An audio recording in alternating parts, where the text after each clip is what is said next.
Okay, gents, really, I've got you all in here. The only person who would be being briefed is Sergeant Matthews, as he is the raid commander. But what I'm going to do is give you all the scenario and the intelligence brief. The remainder of the course then can thin out, and I'll brief you in detail, Sergeant Matthews, on the actual mission you're about to undertake. Okay, the scenario, like all scenarios, is a little unrealistic.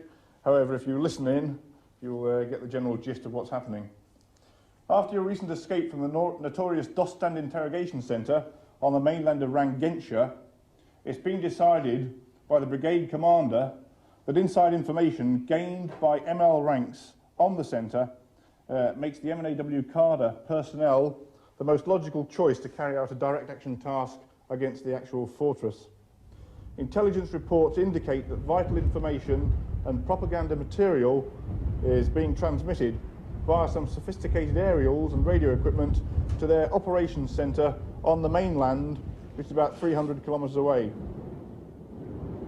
The Cadre's next assignment is the infiltration and metaphorical destruction of a communications station somewhere in southern England. A mild deterrent is a moat 40 feet deep. Also, here you've got a mass of air photographs. And on the air photographs, I just want to explain to you, within the actual fortress area, the target. The target is a radio mast to which they plan to attach a massive explosive charge. Surprisingly, perhaps, command of the raid is given not to an officer, but a sergeant, George Matthews. With it being part of the course, obviously there is pressure. You are under pressure for the whole of the course. Whatever you do, failure in this mission will be detrimental to me and to the rest of the guys on the course. So I obviously want it to succeed. Prior to actually going on your CPR. Mission.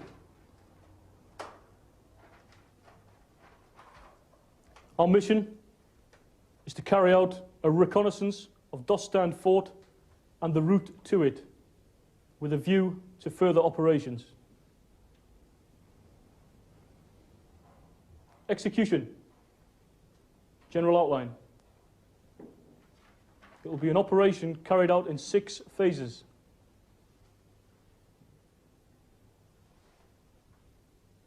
Phase 1, the move from here to raiding squadron. Phase 2, the move by rigid raiding craft to the beach. Phase 3... As in everything they do in their dangerous trade, the emphasis is on meticulous planning. I would say that any bit of information you can get from whatever source, reliable or otherwise, is vitally important to you when you consider the plan to carry out your mission.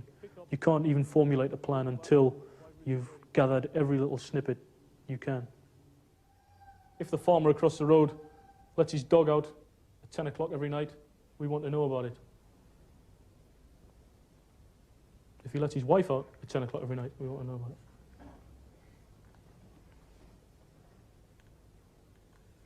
Any questions on the recce checklist? Weapons. Each man will carry an AR-15 and 4 mags. The AR-15 is the Armalite, a weapon rarely issued to British forces. It is light and short, distinct virtues when climbing with it. Its chilling notoriety comes from its adoption by IRA terrorists. What attractions has it got for them? Well, once you split it in half, you take the locking pin out, and you can take these out, and it splits in half. So you can imagine that from there to there is one piece, and then the butt is the second piece. And it fits very nicely underneath a pram, underneath a small child or something. Yeah. And also another reason is that now on a normal weapon like the SLR, when you break it in half, you destroy the zeroing. But on this weapon, once you break it in half, because the sight, the rear sight and the foresight are on the same bit of weapon, because you're breaking it, you're not going to disrupt the zeroing. Now, it's very easy for terrorists to get hold of the weapon, just join it with that locking pin there, and that's your weapon ready to fire, and you haven't got to zero it again. It's zeroed from the last time. Does it kill people as well? Not as well, no. It's got a very high muzzle velocity, and it tends to go straight through people. and it's certainly not got the stopping power that the SLR's got. But it'll make your eyes water.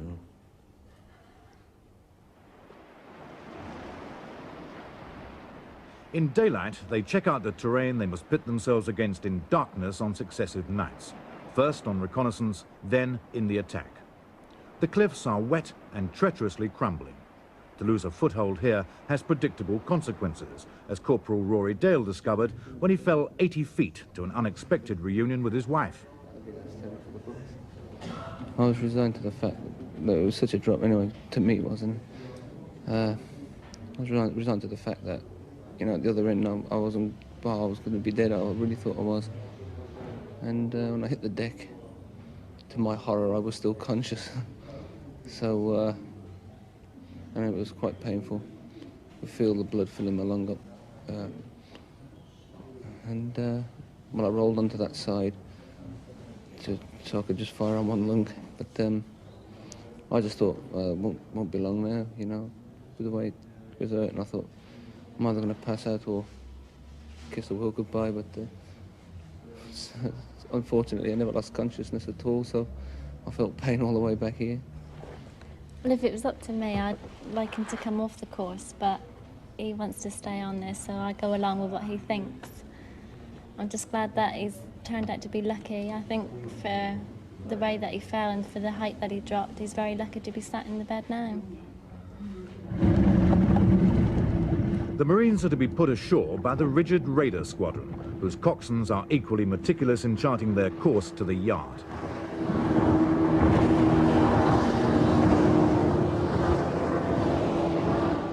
What distinguishes all these Special Forces units from the rest is that even in peacetime, their high-performance training involves perpetual risk. To be quite honest, you must accept certain risks in the job we do, be they the nature of the job or in some cases a self-inflicted risk by whatever plan you decide upon. Unfortunately, casualties in an operation such as this are almost a certainty, and as such you have to accept the casualties and try and complete the mission. That night, as they return for their full-scale reconnaissance, the element of playing soldiers has gone. This, by any standards, is a beastly climb. Corporal Craig has been designated to lead it, a man whose career, after earlier botch-ups, is right on the line. Obviously, as raid commander, I wanted it to be a success, and in that respect, you're maybe willing the guy to do it when really the climbing of the cliff may not be feasible, which is where you then got to draw the line. Am I doing this for my sake to make the raid a success, or is it becoming too dangerous for the guys involved, i.e. the lead climber and the number 2 climber?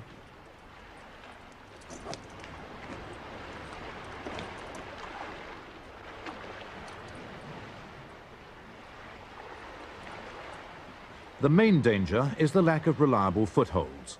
To paraphrase Corporal Dale, the man who fell off in daylight, it looks horrific. I must admit it does from here. It's giving me a few kittens. However, don't forget, we're looking at a fairly blank bit of wall. The covings in itself is not too bad. The rock is friable, but it's only about grade V diff. That is the most we ask them to lead at night, unseen V diff. And that's what it is. But for a young ML2, it's a fairly horrific experience to get out there and to have to lead it. And he's going to be pretty sure of himself. He's done about 40 foot of climbing, and he's got his earth axes out now. And I think he might have even put his crampons on to help him get up the steep earth and up to the top. But he'll know he's done it once he gets there. You're feeling confident nonetheless? I'm always confident. Cut. The rock was just falling apart. There was loads of it. I was digging away the earth, pulling turfs away and digging away the earth just to find handholds underneath on the rock. And even then they were just flaking away.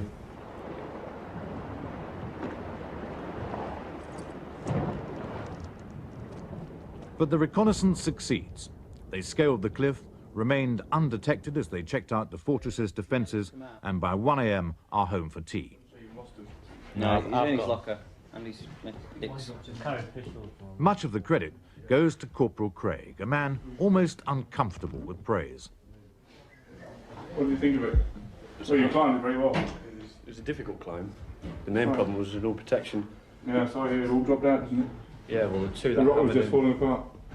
The original plan was I was going to climb the rock band and Colt Dix was going to climb through me and climb the steep earth. I was going to belay on, but there's nowhere to belay on because all it was just earth on top of the rock, and I couldn't get the earth hammers in very well. That's where all the sparks were coming from. I managed to get a small rock in, which I hammered in with the hammer, but that slips out as I climbed past. And further on I got a seagull basher in, which I had to hammer in again, and that as well come out. Yeah, And that was- we were having a few kittens. Just a few. However. Once again, I'd said in the orders that it was going to be a reasonably, I wouldn't say off the cuff, but the route itself was difficult to plan because we didn't have air photographs and the map was very sketchy. So as I said, we're going to pick the route on the way. At 2 a.m., they're still collating the information they brought back, right down to the nocturnal comportment of the local cows. Yeah, good point. Very good point. They're not very skitterish. We actually went through a field of bovine, and they didn't bolt for the fence. Yes, cows. Very valid point. Right, cows, docile. Right, here we go. Get down to the business. Conclusions and recommendations on the mission. The mission, what do you think the mission itself? Feasible, I would say. Very feasible. Most don't go to bed at all. Fueled by adrenaline, they work on their scale model to assess the more vulnerable points of their target, which just happens to be a genuine link in the NATO communications chain. Situation. Enemy forces. Once again, there's no change in the enemy forces situation. We had no contact with the enemy last night on the reconnaissance. However, there was a Land Rover patrol out, thought to be 2 men within the vehicle. So they are patrolling in Land Rovers, that's confirmed. No guards were seen patrolling the ramparts. Has anyone any problems on the situation enemy forces paragraph? An innocent scrap of polystyrene, a small trick of the trade. They left it here beneath the outer ramparts of the moat during their reconnaissance.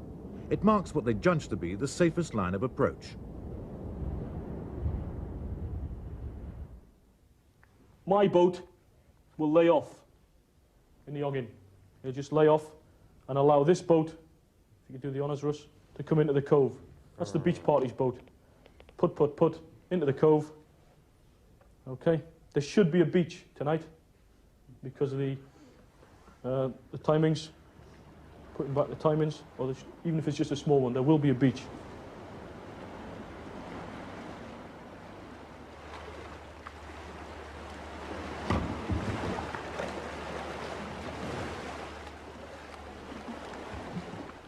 At last, the real test. The raiding party comprises 13 Marines, and who better to lead them up the initial cliff face again than the virtually reincarnated Corporal Craig.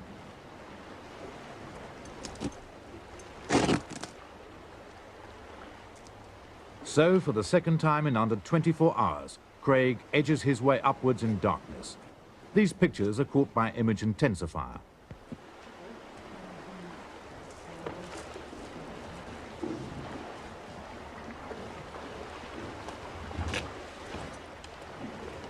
A lot of the time he was out of my view, and all I could hear was the grunting and groaning, if you like. He's the sort of guy who would try, and the first you'd know that he had failed to climb the cliff would be when he landed in your lap.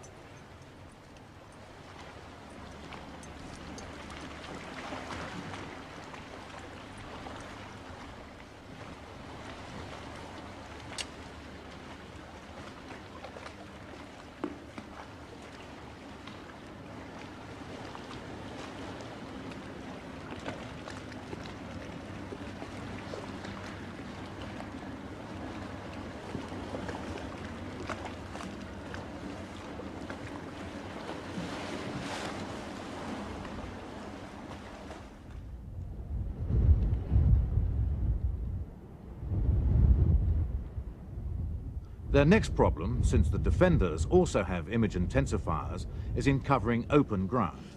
It is here that they adapt their camouflage training skillfully, using a dark background of undergrowth as a blind. Unlike war, in which surprise is the most potent of weapons, their biggest disadvantage is the defenders know they're coming. All they don't know is the precise hour or from which direction.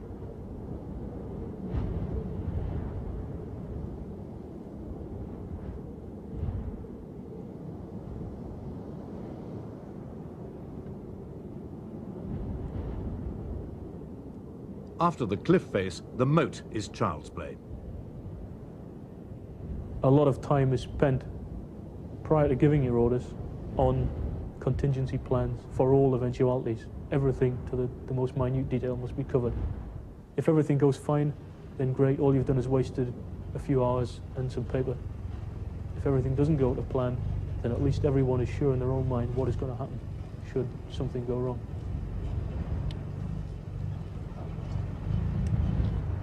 The two wandering sentries, I think they've spotted a light somewhere around close to the mast. So what we intend to do is to stand the guard to, send one of the vehicles through on a normal patrol sweep to have a closer look at it, and possibly send two of the sentries around to take a more detailed search of the area of the mast. If we strike something, then we might get a bit of action. If they don't initiate it, we will.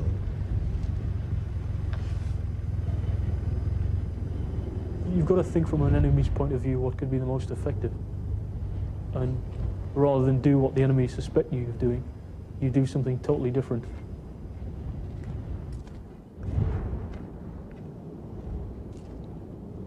Have they done something different? Have they come and gone? Not only have they outwitted the defenders, their own instructors, they've also made monkeys out of a BBC camera team. We waited 4 hours to film them actually planting this dummy charge, and saw nothing but stars. 4:30 in the morning. And here we are, the charge is on not one but two of the masts. Tell me first of all, how many people have you had out patrolling tonight? Well, we've had a total of 12 on the ground, including the drivers who have been doing the mobile patrols. Sentries working around at half-hour intervals, 2 at a time, and taking quite a good look at the area. So, as you can see with the charges being laid, the raiding force, the Two's course, have done very well indeed. We don't know how long they've been here. By chance the sentries have found the charges, and we have seen neither hide nor hair of them. They could have been gone for hours. These assimilated charges will obviously be on a timing device, and for all we know, they could be back in their base camp having breakfast, and these have been blown. And the first thing we would have known was the explosions. They've done very well indeed. I'm just putting my feet on this. They've had to cross 40 yards of that, and they didn't make a sound. Not that we found out. But what they could have done, they can use a lot of other noise. Aircraft flying over, the Land Rover actually moving. Probably the best time for them to come and put the charge was actually when the Land Rover's passed. A lot of gravel noise from the wheels. They just scoot out behind it. Once it's gone past, put them on then and bug out again. Plus they may have lain up for a while watching the sentry routine, which is the normal thing again you would try and do. So, good effort, Bill. Excellent effort. They've done very well indeed. There was no question of them recreating their moment of triumph for television. Like the magic circle, the mountain and Arctic warfare cadre are reticent about revealing their tricks. And anyway, they weren't totally satisfied. Well, I wouldn't say a total success. It didn't work out quite as we planned. As he talked to Andy, he had epics with the grapnel idea, which wasn't his fault. It wasn't. The idea was sound. It was just a trick that wasn't sound. But all in all, the guys worked bloody hard, and there it is. We did a good recce, got all the relevant information. The guys, you don't need to motivate guys like this. They're tremendous workers. And you've just seen the work they put in on things like the model. I mean, you're not going to get that anywhere else, except a bunch of guys like this. And it all paid off. Normally, it just wouldn't happen this quickly. You wouldn't do a recce the night before and then hastily crawl out your bed at 7 o'clock in the morning, having had 3 hours sleep, and write a new set of orders for a complete night raid.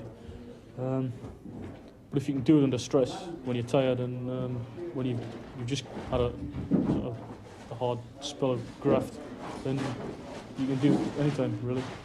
And that's the idea of the training. It's supposed to be hard. There's a lot of pressure on you, because you know if I couldn't have got up there, then the whole operation wouldn't have been knackered. Or it has certainly been slowed down for a while. Say I'd fell off or I'd just refused to go. If it, like this morning I was having second thoughts about whether I was going to do the climb tonight. I said to Andy this morning, I says, if I get to the rock face tonight, and I says it sank me out, because it was quite difficult last night, I said if it sank me out you're going to have to climb. And he said fair enough, which meant we'd have had to change equipment round and he'd have had to lead it. But as it turned out, when we got to the rock face I felt alright. So I went and did it again. I'm trying to make my mind up whether he's just a damn good climber or whether he's on drugs. Where is he? He's bombed out. I tell you, the man knows no fear. To free it all the way, no protection or anything. And one slip and that's it, you know. Bring him home in a bloody plastic bag. But he's incredible. Well, I'm not on drugs, and I'm not totally fearless. Because when I went in tonight, I was, for choice of a better word, I was shitting myself after last night. I'm only human. Go straight across the track. It is, when all said and done, a very small part in a very large, condensed course. And there isn't the time for pats on the back and self-congratulations, no matter how well it went. Tomorrow morning, one of the other guys will be in charge, and I'll be the man in the ranks trying to support him.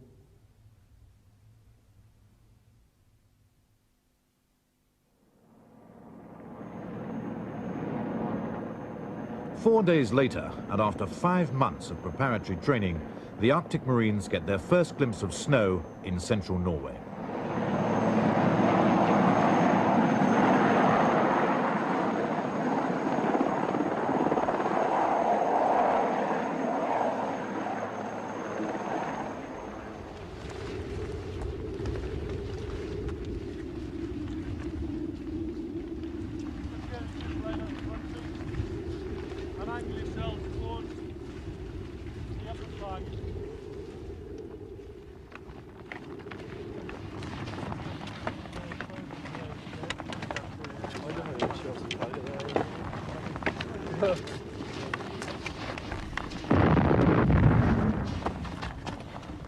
The temperature, minus 14 degrees centigrade.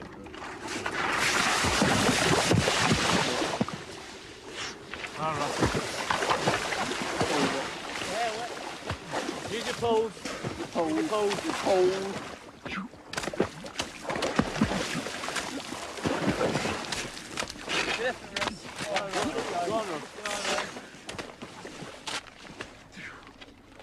This amusing little diversion is to teach a man how to survive if he falls through the ice. For obvious reasons, it's the first thing they learn in their new environment.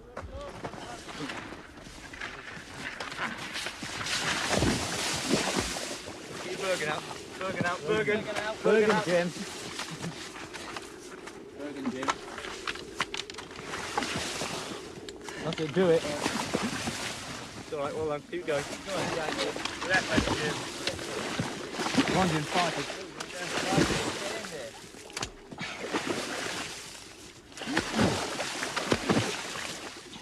Jim, try to get your Bergen out. He's pulling me back in. Get your Bergen out. Now get your other ski pole. Now use both. Well done. The dash to get dry is vital. By Arctic standards, 14 below is a balmy spring day, but a man soaked to the skin wouldn't survive for long. The locals don't risk it.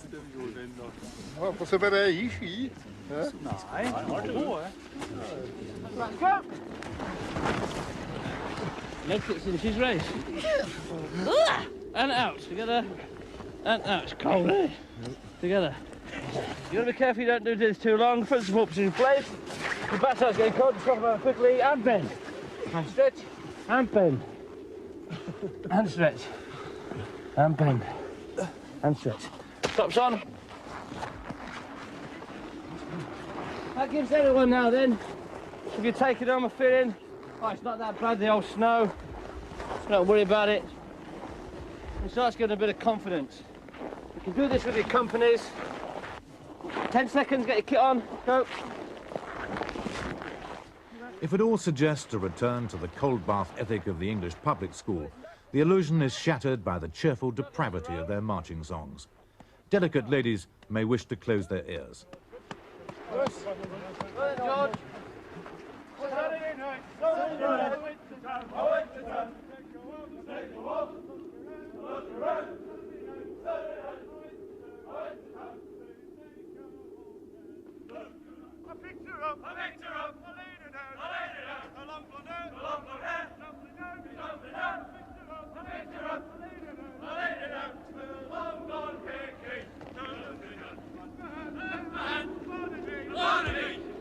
She said, Marie, it is me. I put my hand upon her knee. She said, Marie, you're teasing me. I put my head between her thighs. She said, Marie, you're way too high. I put my head between her thighs. She said, Marie, you're way too high. The way he was. Don't come back down, didn't say anything about coming back down. I just said to the top of the slope, go. Swallow dive. Prove my loyalty to you, off top. Off top, quickly. Go covers on. Covers on. Oh. Was that more Dutch, wasn't it? Oh, go covers on. Oh. Sounded Dutch. We're -14, so get your take on the line. We've got a nice straight line to the top. I want you to repeat after me. What we are about to receive. We are truly grateful. Forward roll down the slope. What up? Yeah! What up?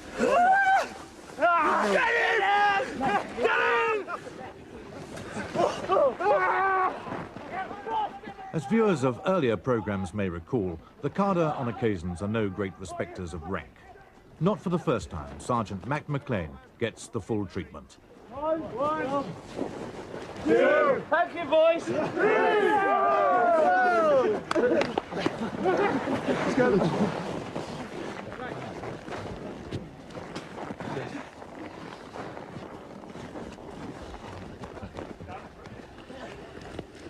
Go ahead, quickly get yourselves inside. Come on, leave 9 o'clock down the bottom.